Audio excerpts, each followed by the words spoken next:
साल 1991 भारतीय राजनीति के इतिहास का ऐसा दौर जब देश एक साथ कई बड़े बदलावों के मुहाने पर खड़ा था। केंद्र की राजनीति अस्थिर थी। वीपी सिंह और चंद्रशेखर की सरकारें गिर चुकी थी। कांग्रेस को लग रहा था कि सत्ता में वापसी का ये सबसे सुनहरा मौका है, लेकिन इस बार कांग्रेस के सामने सबसे बड़ी चुनौती सिर्फ चुनाव जीतना नहीं थी, बल्कि भारतीय जनता पार्टी के तेजी से उभरते राजनीतिक प्रभाव को रोकना भी थी। भाजपा के सबसे बड़े चेहरे के रूप में उस समय लाल कृष्ण आडवाणी उभर चुके थे। 1990 की रथ यात्रा ने उन्हें राष्ट्रीय राजनीति का सबसे चर्चित नेता बना दिया था। राम जन्मभूमि आंदोलन ने भाजपा को देशव्यापी पहचान दिलाई और आडवाणी हिंदुत्व की राजनीति का सबसे मजबूत चेहरा बन गए। कांग्रेस नेतृत्व को यह एहसास था कि अगर आडवाणी की लोकप्रियता इसी गति से बढ़ती रही तो भविष्य की राजनीति पूरी तरह बदल सकती है। और यहीं से शुरू होती है उस चुनावी रणनीति की कहानी जिसमें राजनीति और सिनेमा का सबसे बड़ा मेल देखने को मिला। कांग्रेस ने फैसला किया कि आडवाणी के सामने ऐसा उम्मीदवार उतारा जाए जिसकी लोकप्रियता सीधे जनता के दिलों तक पहुंचती हो। ये कोई सामान्य नेता नहीं, बल्कि फिल्मी दुनिया का सबसे बड़ा सुपरस्टार होना चाहिए।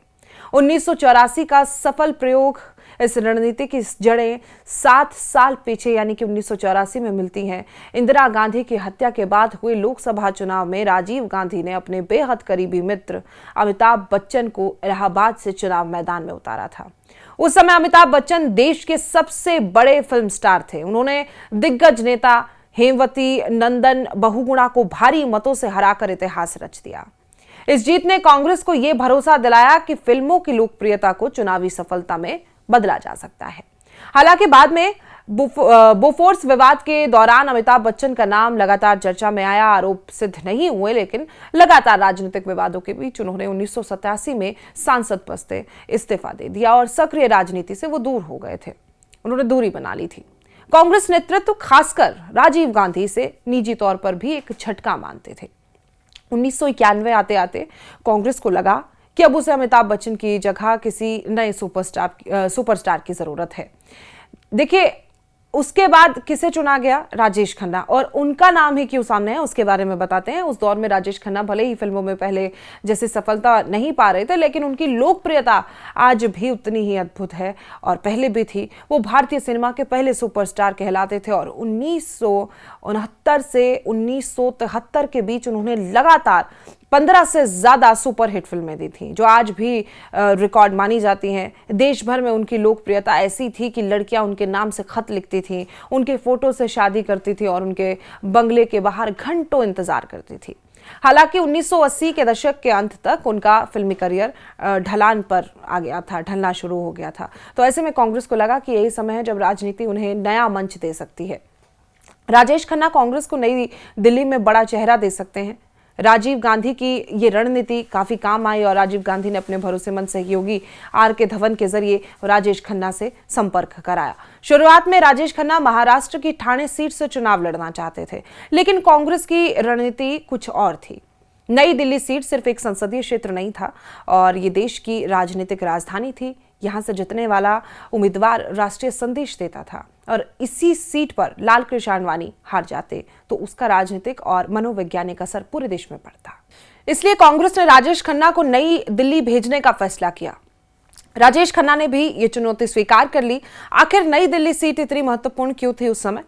देखिए, दरअसल लाल कृष्ण आडवाणी 2 सीटों से चुनाव लड़ रहे थे, नई दिल्ली, गांधीनगर।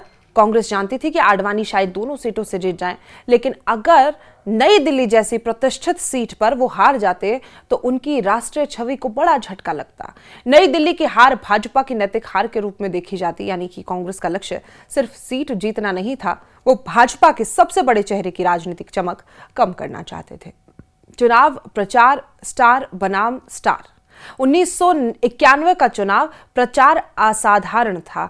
एक तरफ राम मंदिर आंदोलन के नायक लाल कृष्ण आडवाणी थे, तो वहीं दूसरी तरफ हिंदी फिल्मों के पहले सुपरस्टार राजेश खन्ना थे। और नई दिल्ली की सड़कों पर जहां भाजपा हिंदुत्व और राजनीतिक बदलाव की बात कर रही थी, वहीं कांग्रेस राजेश खन्ना की लोकप्रियता को जनता तक पहुंचा रही थी और उनकी सभाओं में हजारों लोग सिर्फ उन्हें देखने पहुंच जाते थे। राजनीतिक रैलियां कई बार फिल्मी कार्यक्रम जैसे दिखाई देती थी। मतदान का दिन आया 20 मई 1991 सुबह लगभग 7:30 बजे थे। नई दिल्ली के निर्माण भवन मतदान केंद्र पर एक ऐसा दृश्य दिखाई दिया जो बाद में इतिहास का हिस्सा बन गया। राजीव गांधी और सोनिया गांधी मतदान के लिए कतार में खड़े थे। उनके ठीक पीछे राजेश खन्ना मौजूद थे। तीनों बेहद सामान्य तरीके से अपनी बारी का इंतजार कर रहे थे और इस दौरान राजेश खन्ना पुराने दिनों की बातें कर रहे थे। उन्होंने राजीव गांधी को बताया कि वो संजय गांधी के कितने बड़े प्रशंसक रहे हैं और उन्होंने याद किया कि 1975 से 76 के दौरान अपनी फिल्म आशिक हूं बहारों का के प्रिंट लेकर वो 10 जनपद पहुंचे थे। वहां अपनी फिल्म यूथ कांग्रेस को समर्पित करना चाहते थे, लेकिन संजय गांधी को फिल्म का शीर्षक पसंद नहीं आया था और उन्होंने मजाकिया अंदाज में से बहुत हल्का नाम बताया था। और इसी मतदान केंद्र पर प्रियंका गांधी ने भी पहली बार अपने मताधिकार का इस्तेमाल किया। किसी को अंदाजा नहीं था कि ये राजीव गांधी की जिंदगी की आखिरी चुनावी सुबह साबित होगी। और फिर ऐसा चुनाव बदला कि मतदान के अगले ही दिन 21 मई 1991 तमिलनाडु के श्री पेरुंबदूर में चुनाव प्रचार के दौरान आत्मघाती विस्फोट में राजीव गांधी की हत्या कर दी गई। पूरे देश में शोक की लहर दौड़ गई। चुनाव कई चरणों में हो रहे थे। जहां मतदान नहीं हुआ था वहां चुनाव स्थगित कर दिए गए थे और इसी के बाद पूरे चुनाव का माहौल बदल गया था। राजनीतिक मुद्दों की जगह सहानुभूति सबसे बड़ा कारक बन गई और चुनाव परिणाम क्या रहे कि नई दिल्ली सीट पर मुकाबला बेहद कांटे का रहा। अंतिम परिणाम में लालकृष्ण आडवाणी बहुत कम अंतर से चुनाव जीत गए। बताया जा रहा है कि जीत का अंतर लगभग 1,500 वोटों के आसपास था। यानी कांग्रेस की रणनीति पूरी तरह सफल भी नहीं रही, लेकिन राजेश खन्ना ने भाजपा के सबसे बड़े नेता को कड़ी टक्कर दी।